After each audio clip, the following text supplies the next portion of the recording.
أعوذ بالله من الشيطان الرجيم بسم الله الرحمن الرحيم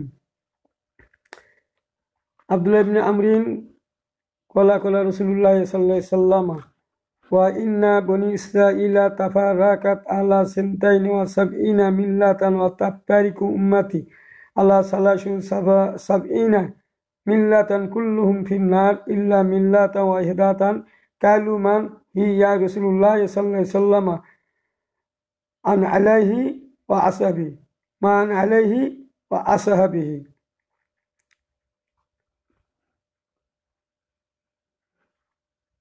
আমি আপনাদের সামনে যারা ইমানদার বলে আমরা দাবি করি, যারা ইমানের উপর আমরা অটল আছি বা ভবিষ্যতে থাকব, তাদের সম্পর্কে আমি রসুল সাল্লাল্লাহু আলাইহি সাল্লামের কর্মকাণ্ড এবং সাহাবীদের কর্মকাণ্ড সম্পর্কে কিছু আলোচনা করতে চাই।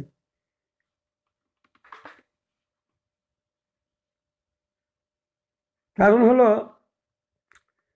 যে রসুল সাল্লাল্লাহু আলাইহি সাল্লাম বলেছেন যে বনী ইসরায়েলদের মধ্যে দল হয়েছিল 72টা, আমার উম্মতের মধ্যে দল হবে 73টা।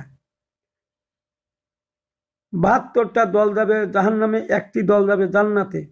সাহাবীরা বলল, হুজুর তাহলে কোন দলটি জান্নাতে যাবে? রসুল সাল্লাল্লাহু আলাইহি সাল্লাম বললেন, আমি এবং আমার খোলাফায়ে রাশিদিন, আমার সাহাবীগণ যে নীতি আদর্শের উপরে চলবে সেই দলটি হবে জান্নাতি। তাহলে এই হাদিস থেকে আমরা কি বুঝতে পারলাম? এই হাদিস থেকে কি আমরা বুঝতে পারলাম না?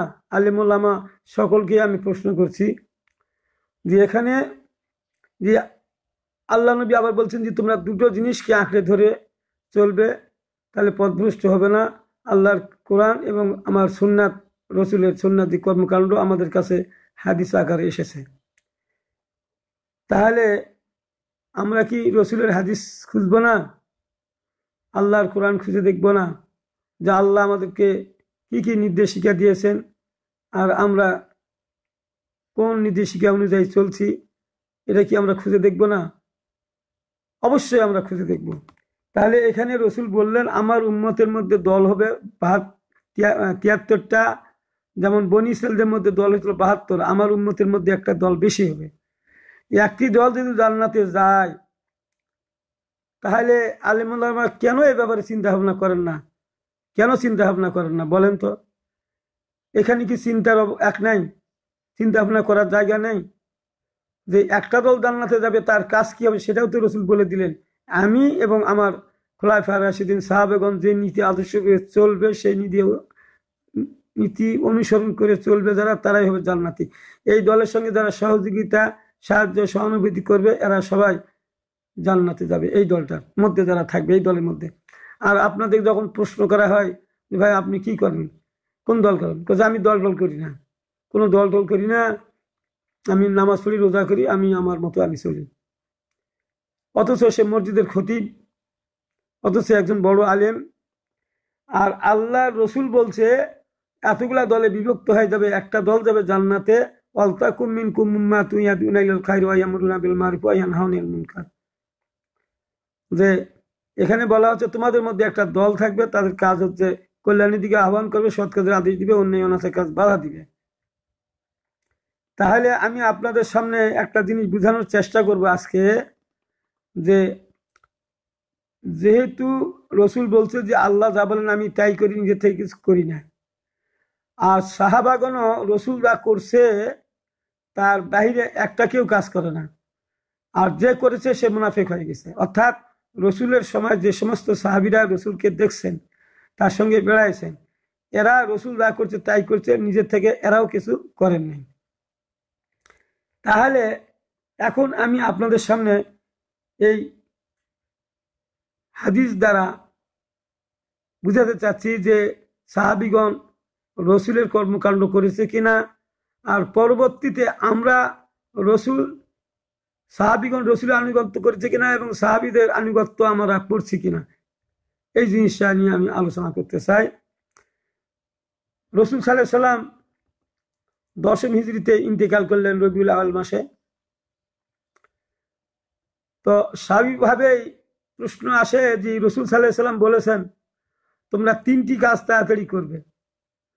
1 নম্বর কাজ হলো তোমাদের মেয়ে যদি বিবাহ হয়, 1 নম্বর হলো যদি তোমাদের মধ্যে কেউ মারা যায় তাড়াতাড়ি করে দাফন করবে, তাড়াতাড়ি করে, দেরি করবে না।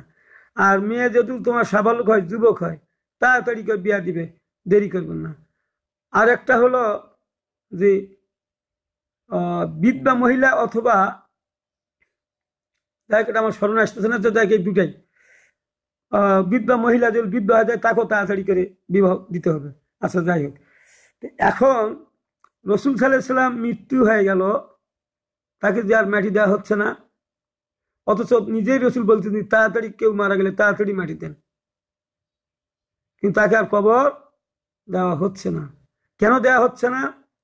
আমি আপনাদের সামনে এই কথাটাই বুঝাতে চাচ্ছি যে যে আপনারা যে রাজনীতি চান না, রাজনীতি করেন না, আপনারা যে রাষ্ট্রপ্রধান হতে চান না, তো রসুল মারা যাওয়ার পরে কেন কবর দেওয়া হচ্ছে না? এর কারণটা ছিল যে এখন আমাদের কে নেতা হবে। এতদিন রসুল ছিল, রসুলকে আমরা অনুসরণ করে চলেছি, এখন আমাদের কে পরিচালনা করবে, কে দায়িত্ব নেবে, এই চিন্তা করে আর তারা কেউ রসুলের কবর দেওয়ার ব্যবস্থা করছেন না। এর কাছে ওর কাছে আলোচনা করছেন, এর কাছে আলোচনা করছেন, দৌড়াদৌড়ি করছেন বিশিষ্ট সাহাবীরা। এখন কাকে নেতৃত্ব দান দিয়ে কাকে আমির বানানো হবে, কাকে উলিল আমর বানানো হবে, কাকে এই দায়িত্ব দেওয়া যাবে, এই দায়িত্ব বানানো নিয়ে তাদের মধ্যে তর্ক বিতর্ক নয়, আলোচনা সমালোচনা শুরু হলো। অমুক করো, অমুক করো, অমুক করো, আবু বকর করো, উমর করো, আলী করো, ওসমান করো, এই ধরনের কথাবার্তা বিভিন্ন হচ্ছিল। তো যারা জ্ঞানীবান ব্যক্তি ছিলেন তখন সব থেকে বেশি ওই সাহাবীদের মধ্যে বলছে যে না, উমরকেই করো। আবার ওই ব্যক্তিগুলাই বলছে যে না, উমরের থেকে আবু বকর ভালো হবে, কারণ রসুল প্রথম ঈমান আনিছে, সে রসুলের প্রতি জীবনে মিথ্যা কথা বলে না, সিদ্দিক হিসেবে তার নাম জাহির আছে, আর রসুল তাকে ভালোবাসতেন, এবং আবার রসুলের শ্বশুর, ইনাকে আমরা করি, এইটা করলে আর কেউ সমালোচনা করবো না। 3 দিন সময় লাগলো।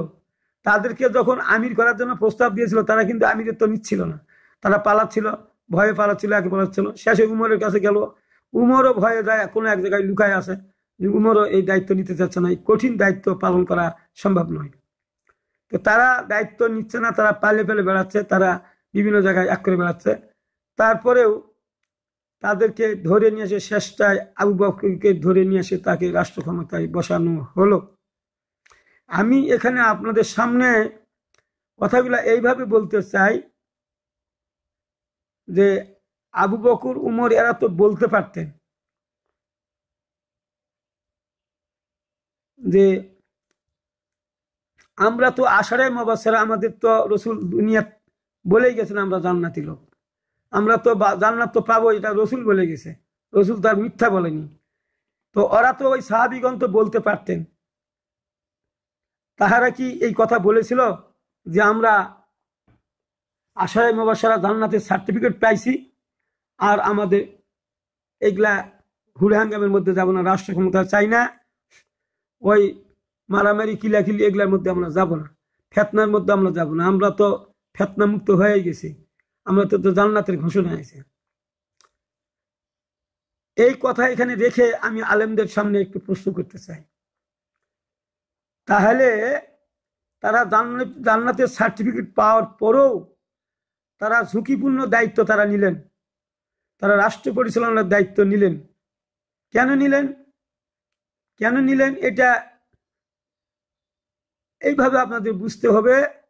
রসুল যেমন বলেছিল আল্লাহ যা বলেন আমি তাই করি, নিজে থেকে কিছু করি না, সাহাবীগণেরও তাই ছিল, সাহাবীগণেরও চিন্তা চেতনা তাই ছিল যে রসুল সাল্লাল্লাহু আলাইহি সাল্লাম যা করেছেন আমরাও সেইভাবে চলবো, এর ব্যতিক্রম করব না। তাই তো আবু বকর যখন খেলাফতে যখন পেয়ে গেলেন, তখন কিছু লোক নামাজ পড়বে, সবই কিছু করবে, কিন্তু যাকাত দিবে না। এই নিয়ে আবু বকর ঘোষণা দিলেন তাদের সঙ্গে যুদ্ধ করব। তখন উমর ফারুক রাদিয়াল্লাহু আনহু বলছিলেন, হে আবু বকর ভাই, আপনি তাদের বিরুদ্ধে কিভাবে যুদ্ধ করবেন? রসুল তো বলেছে কেউ যদি কলমা পড়ে তাদের বিরুদ্ধে আর যুদ্ধ করা যাবে না, এরা তো নামাজ পড়ে, কলমা পড়ে, এরা তো আপনি যুদ্ধ কিভাবে করবেন? তখন ধমক দিয়ে উমরকে কি বলছিলেন আবু বকর, হে উমর শোনো, রসুল্লাহ করে গেছে, রসুল যে নিয়ম পদ্ধতি চালু রেখে গেছে এর মধ্যে যদি জাকাত রসুল নিয়েছেন, জাকাতের উট নিয়েছেন, দড়ি নিয়েছেন, সবকিছু নিয়েছেন। যদি জাকাত দেয়, কেউ জাকাত দিল, উট দিল বা দুম্বা দিল বা ঘোড়া দিল, আর সেখানে লাগাম দিতে সে চাইল না, লাগাম দিতে চাই না, লাগাম দিতে চাই না, আমি তাদের বিরুদ্ধে, আবু বকর আমি বলছি, আমি তাদের বিরুদ্ধে যুদ্ধ করব যতক্ষণ ওই লাগাম আমি কেড়ে না নেই, ওই দড়ি যতক্ষণ আমি হাতে না পাই ততক্ষণ যুদ্ধ চালিয়ে যাব। উমর ফারুক রাদিয়াল্লাহু তাআলা বলেন, বুখারী মুসলিম সিয়াসত সব হাদিসে আছে, হাদিসটি নম্বরটা দিতে পারলাম না। তো তখন উমর কি বললেন জানেন? কসে ভাই আপনি ঠিক বলেছেন, আপনারটা ঠিক আছে, আমি এটা বুঝতে পারি নাই, আপনারটা ঠিক, আপনাকে আল্লাহ আপনার অন্তর উদার করে দিয়েছে। আমি আপনাদের কাছে বলতে চাচ্ছি, কুল ইন কুনতুম তুহিব্বুনাল্লাহ ফাত্তাবিউনি ইউহবিবকুম লা ইয়াগফির লাকুম যুনুবাকুম আল্লাহু গফুরুর রাহিম। আল্লাহ রসুলকে বলে দিয়েছিলেন যে হে রসুল, তুমি বলে দাও তোমার উম্মতদেরকে, তারা যদি আল্লাহকে ভালোবাসে তাহলে তারা যেন তোমার কর্মকাণ্ডের অনুসরণ করে, তাহলে আমি আল্লাহ তাদের ভালোবাসবো, গুনাহ খাতা মাফ করব। শর্ত হলো রসুলের যদি কর্মকাণ্ড কেউ করে মেনে চলে তাহলে আল্লাহ তাদের গুনাহ খাতা মাফ করবেন, তাদের ভালোবাসবেন। যাদের আল্লাহ ভালোবাসবে তারা জান্নাতি কিনা বলেন? জান্নাতি, তো তারা তো জান্নাতি, তারা জান্নাত ছাড়া তো অন্য লোক ভালোবাসেন না আল্লাহ। তো এখন যেহেতু রসুল সাল্লাল্লাহু আলাইহি সাল্লাম রাষ্ট্রপ্রধান ছিলেন, যেহেতু রসুল সাল্লাল্লাহু আলাইহি সাল্লাম যাকাত আদায় করেছেন, যেহেতু রসুল সাল্লাল্লাহু আলাইহি সাল্লাম ইনসাফ কায়েম করেছেন, সকলের প্রতি সমবন্টন করেছেন, তো আমরা এই দায়িত্ব ছেড়ে দিয়ে যেতে পারি না। আমরা জান্নাতের সার্টিফিকেট পেলেও আমাদেরকে এই কাজগুলো করতে হবে ভাইরা আমার। তো আমরা মনে করি, যারা বলি যে, আমরা যারা মনে করি এই যে ক্ষমতার লোভ, ক্ষমতার লোভ মনে করি, বিকজ এরা রাষ্ট্রপ্রধান হতে চায় না। আপনি যে দলের ভিতরে আপনি উঠবস করেন নাই, চলাফেরা করেন নাই, তাদের সঙ্গ দেন নাই, সেই দল সম্পর্কে আপনার অভিজ্ঞতা না থাকারই কথা। তারপরেও যদি আপনি বলেন যে এরা ক্ষমতার লোভে যাচ্ছে, এরা এই করতেছে, এই খারাপ কাজ করতেছে, ওই এটা হুকুমে আল্লাহর হুকুমের বাহিরে করতেছে, এটা আপনি বাহির থেকে না জানার কারণেই বলছেন। তো যখন তাদের সঙ্গে মিশবেন তখন দেখবেন যে তারা ক্ষমতা নিতে চায় না। কেন এখন তো 5 আগস্টের পরে তো আমরা দেখতেছি যে জামাত ইসলামের লোকগুলা যারা আমির হচ্ছে, বিভিন্ন দায়িত্বশীল হচ্ছে, তারা তো নিতে চাচ্ছে না। তাদেরকে যখন দায়িত্ব দেওয়া হলো তারা তো কেঁদে কেঁদে অস্থির হয়ে যাচ্ছে। তারা জানে যে এই দায়িত্বটা সোজা নয়, এই দায়িত্বটা আবু বকর যেমন নিতে চায় নাই, তারপরেও বাধ্য হয়ে নিতে হলো। তারা কত কেঁদেছিল জানেন আপনি? সেগুলো তো হাদিস পড়েননি। তারা বলছিল যে হাই আল্লাহ, আমাকে নিতে হচ্ছে এই দায়িত্ব, কিন্তু আমি এই দায়িত্ব ভালোভাবে যেমন পালন করতে পারি সেই তৌফিক দান করো আল্লাহ, আমার ভুল ভ্রান্তিকে ক্ষমা করে দিও। এই দায়িত্ব পালন করতে গিয়ে যদি আমার ভুল ভ্রান্তি হয় আল্লাহ ক্ষমা করে দিও আল্লাহ। তারা কত কান্দাকাটি করেছে। এই জামাত ইসলামের লোকগুলা যখন আমির হতে চায় তারা কত কান্দাকাটি করে। সবাই কান্দে এমনটি নয়, কিছু লোক এত কান্দাকাটি করে। তো তাদের তো দায়িত্ব সেই নেই। তাদেরকে, তাদের যে মধ্যে যে দলের লোকেরা যারা রোকন হয়, এদের ভোটের মাধ্যমে আমি নির্বাচিত হয়ে থাকে। সে নিবাস চাউক আর না নিয়ে চাউক, যখন তাকে দায়িত্ব দেওয়া হয় তখন সে দায়িত্ব আর এড়িয়ে যেতে পারেন না, আমিরের হুকুম এড়িয়ে যেতে পারেন না। তেমনি ভাবে আবু বকর যখন নেতৃত্বে আসলেন তখন এই দায়িত্ব তার এড়িয়ে যাওয়ার কোনো অধিকার ছিল না, এক করতে পারবে না। তো ভাইরা আমার, তো আপনারা বলেন ক্ষমতা ক্ষমতা বলেন, সে হাদিসটাও আমি আপনাদের সামনে দিয়ে আপনারা আসল কাজকে এড়িয়ে যান, আপনারা এই আসল কাজকে এড়িয়ে যান। তো আমার মনে বড় দুঃখ আছে এটাই যে আপনারা অবুঝ লোক নয়, আপনারা বুঝা লোক, আপনারা আলেম মানুষ, তারপরে আপনারা বলেন ক্ষমতার লোভে করতেছে, ক্ষমতার লোভে করতেছে। তো ক্ষমতার লোভে করতেছে যদি এই কথা যদি আপনি বারবার বলেন, তাহলে একটা প্রশ্ন আসে না? একটা তো প্রশ্ন আসে। সেই প্রশ্নটা হলো যে আল্লাহর নবী তো ক্ষমতা নিয়েছিলেন, উনি কি সেই নিয়েছিলেন না আল্লাহ তাকে ক্ষমতা দিয়েছিলেন? তা আমরা যখন সকলকে বলি ভাই আসেন একটা দল তখন জান্নাতে যাবে, আর সেই দলটার নীতি কর্মকাণ্ড হবে রসুল এবং সাহাবীদের কর্মকাণ্ডের সাথে মিল করে হবে। তখন আপনারা এই জায়গাতে আর আসেন না। কেন আসেন না? এ ব্যাপারে আপনাদেরকে আল্লাহর কাছে জবাবদিহিতা করতে হবে। এটার জবাব আপনাদেরকে দিতে হবে। এই জবাবটা আপনাদের দিতে হবে যে আপনারা কেন রাষ্ট্র ক্ষমতা চান না। রাষ্ট্র ক্ষমতা না থাকলে আপনি কি অন্যায় অনাচার কাছে বাধা দিতে পারবেন? রাষ্ট্র ক্ষমতা না থাকলে আপনি কি আল্লাহর আইনে সুরের হাত কাটতে পারবেন? মদ জুয়া বন্ধ করতে পারবেন? সন্ত্রাস রাহাজানি বন্ধ করতে পারবেন? পারবেন না। তো পারবেন না, তো আপনারা তখন আমাদেরকে এই হাদিসটা দেখান যে রসুল তো রাষ্ট্র ক্ষমতা নিতে চাই নাই। তো এটা তো আমরাও তো স্বীকার করছি, নিতে চাই নাই। কেন নিতে চাই নাই সেই কারণটা তো আপনারা খুঁজে দেখেন না। সেই কারণটা আমি আপনাদের সামনে তুলে ধরছি। ওয়াইন তুরেদুল মাল, রসুলকে বলা হচ্ছে ওয়াইন তুরেদুল মাল। কাফিররা বলল, তুমি যদি মাল চাও তোমাকে মাল দিয়ে দিব।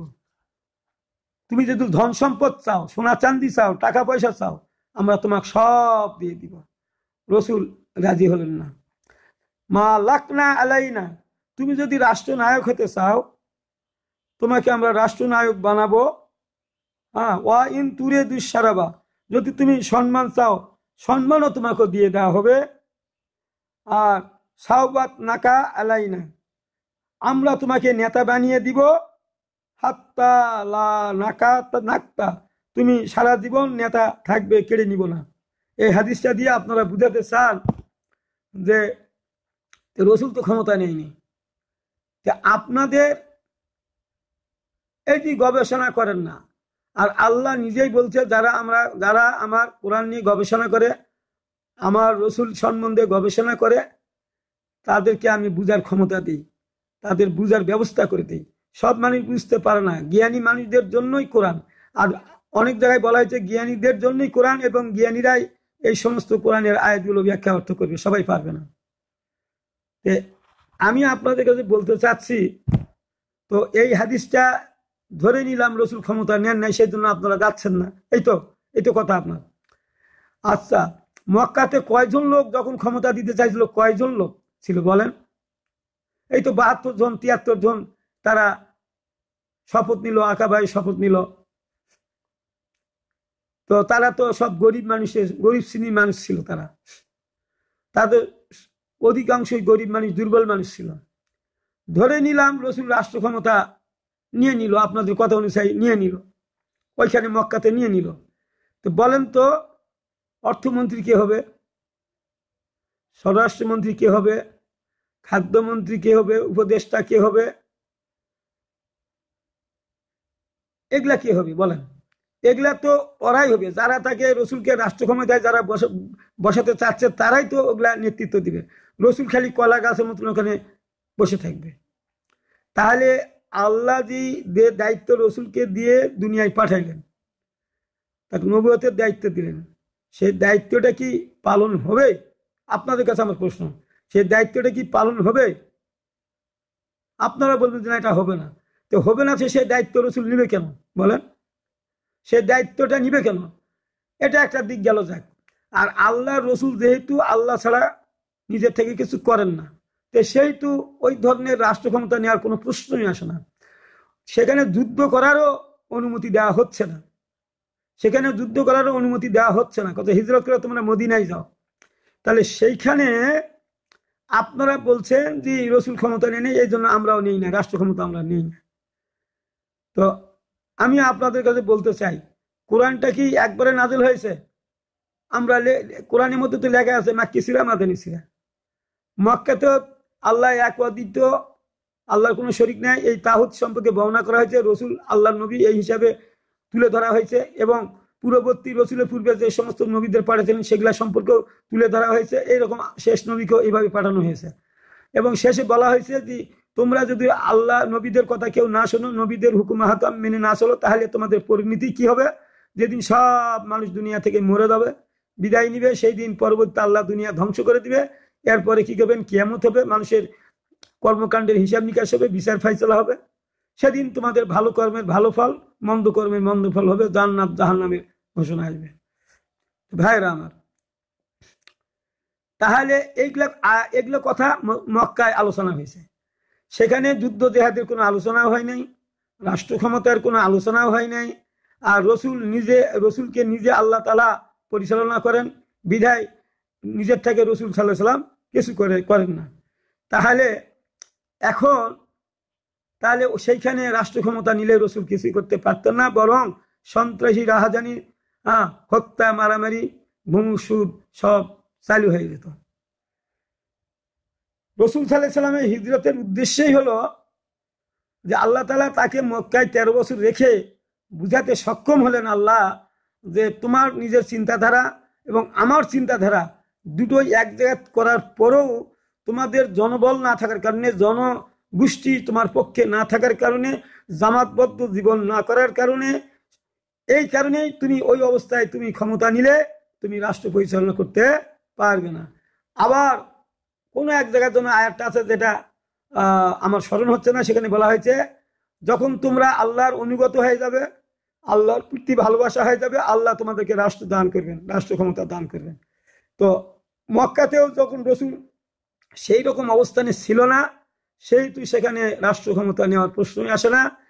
আর হিজরতের পরে যখন লোকগুলা জামাতবদ্ধ হওয়া শুরু করলো, আস্তে আস্তে বদর যুদ্ধ পুরো পর্যন্ত পুরুষ মানুষের সংখ্যা ছিল 313 জন। এইটাই তাহলে বদর যুদ্ধ পুরো পর্যন্ত, তাহলে 1315 বছর, নবুয়তের প্রথম 15 বছরের মধ্যে মাত্র 1313 জন লোক পূর্ণ ইমানদার ছিল, তাদেরকে নিয়ে রাসূল যুদ্ধ জিহাদ করেছে। তখনও তো ইসলামী রাষ্ট্র তার হাতে দিলে পরিচালনা করতে পারতেন না।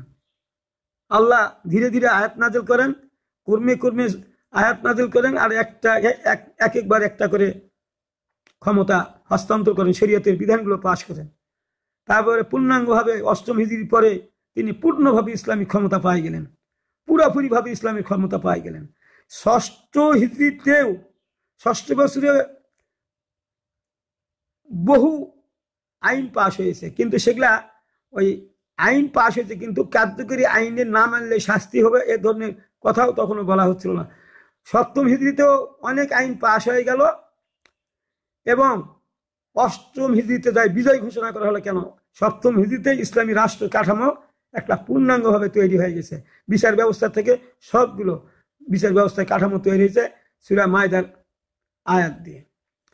আর 8ম হিজরিতে বিজয় ঘোষণা করা হয়েছে।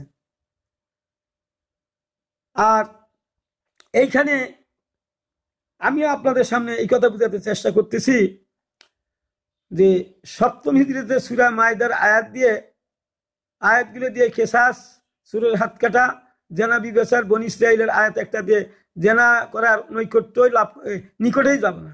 সেখানে বলা হয়েছে তোমরা নিকটে যাবে না, জেনা করা তো দূরের কথা। আর এর ব্যাখ্যা রসুল ভাব সম্প্রসারণে রসুলের জীবনীতে তিনি সংকেসার করেছেন, রজম করেছেন।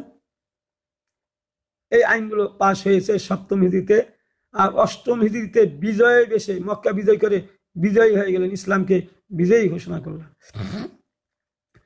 মক্কা বিজয়ের পূর্বে সম্ভবত রসুলের কাছে প্রতিদিন জানাজা আসতো, রসুল সাল্লাল্লাহু আলাইহি সাল্লাম জানাজা পড়াতেন। তার পূর্বে বলতেন এই লোকের কি ঋণ দেনা আছে।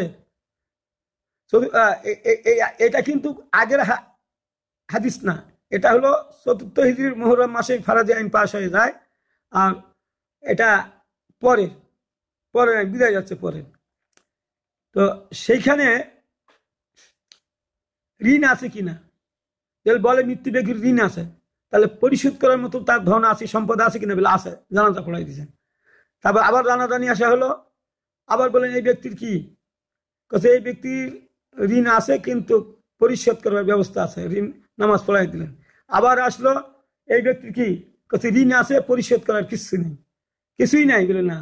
তাহলে কি হবে, তাহলে তোমার ভাইদের জানাজা তোমরা পড়িয়ে নাও। রসুল বললেন যে তোমার ভাইয়ের জানাজা তোমরা পড়ে নাও, আমি জানাজা পড়াবো না। তারপরে কাতাদা রাদিয়াল্লাহু তাআলা বললেন যে হে রসুল, আমি এর পরিশোধ করে দিব ঋণ।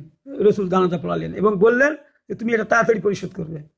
তারপরে আরো একদিন আবার ওই রকম জানাজা আসলো, প্রতিদিন জানাজা আসতেই থাকে, আবার আসলো, বললো এই ব্যক্তির এটা হলো বোধহয় অষ্টম হিজরিতে, আমি মক্কা বিজয়ের পরে আমি এই হাদিসটা বর্ণনা করতেছি।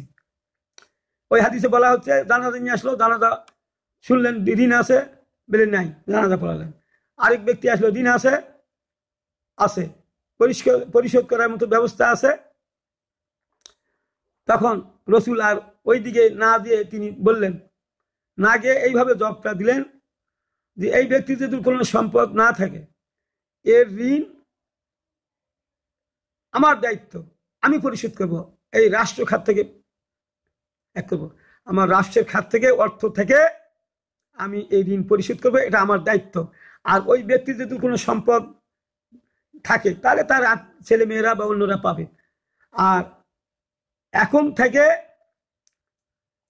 থেকে যারা ঋণ করে যাবে, পরিশোধ করতে পারবে না, এটা ইসলামী রাষ্ট্র এক থেকে দান করবে। আমি ওই সমস্ত আলেম ভাইদেরকে বলি যে ভাইরা, মসজিদে রাজনীতি করা যাবে না, রাজনীতি করা যাবে না, আপনারাও রাজনীতি করেন না নিজেরাও। তে এত বড় একটা সুযোগ আমাদের বাংলাদেশে, হাজার হাজার মানুষ ঋণ করে মরে যাচ্ছে, অনেক মানুষ পরিশোধ করতে পারে না, অনেকে আবার মাপ দেয়, আবার অনেকেরা মাপ তো দূরের কথা, বহু ঋণ রেখে মারা যায়। ইসলামী রাষ্ট্র হলে রসুল বলছে এইখান থেকে পরিশোধ করার আমাদের দায়িত্ব।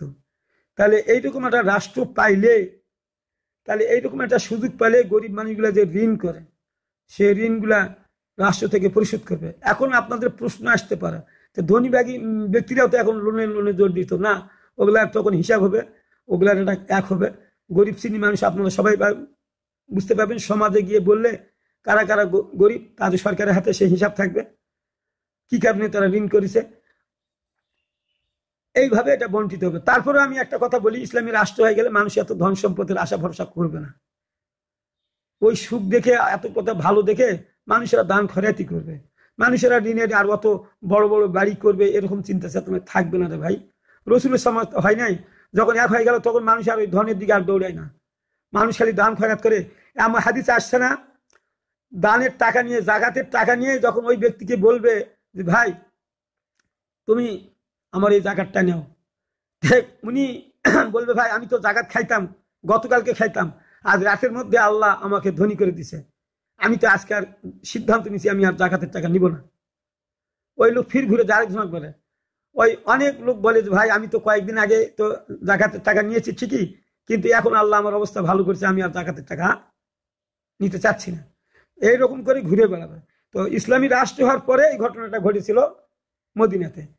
আমিও আপনাদের বুঝাতে চাচ্ছি, যদি ইসলামী রাষ্ট্র হয় তাহলে তো মানুষের একটা বিপুল ভাবে মানুষের উপর একটা আল্লাহর উপর আস্থা, রসুলের উপর আস্থা, সাহাবীদের উপর আস্থা, ইসলামের আইনের প্রতি আস্থা তাদের চলে আসবে। আর আসার কারণে শান্তিময় হবে ভাই জীবনটা, সমাজটা। তো এই সমাজটাতে যারা পারতেছে না, যখন আপনার ওই হাদিস দিয়ে আর হচ্ছে না, মক্কার হাদিস দিয়ে হচ্ছে না যে রসুল ক্ষমতা চাই নাই, এটাতে যখন হচ্ছে না, তখন আপনারা একে ব্যাখ্যা করে, আপনারা যুক্তি খাড়া করে আপনারা কি করছেন, বুদ্ধি বার করতেছেন। কি বুদ্ধি বার করতেছেন? গণতন্ত্র হারাম। আবার বুদ্ধি বার করতেছেন যে গণতন্ত্র হারাম। তারপরেও আপনারা আসবেন না, এত কথা বলার পরেও আপনারা আসবেন না, তারপরেও এই ইসলামী দলগুলোর বিরুদ্ধে যুক্তি খাড়া করতেছেন যে গণতন্ত্র হারাম। এটা ক্লিনটনের হলো এক, কি ওই সেই আব্রাহা লিঙ্কনের গণতন্ত্র।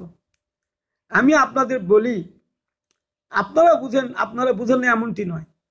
আচ্ছা বলেন তো, হেলিকপ্টার কে তৈরি করছে, বিমান কে তৈরি করছে, তারপরে এই রেলগাড়ি কে তৈরি করছে, মোটর গাড়ি কে তৈরি করছে, মোবাইল কে তৈরি করছে, এগুলা কে তৈরি করছে বলেন?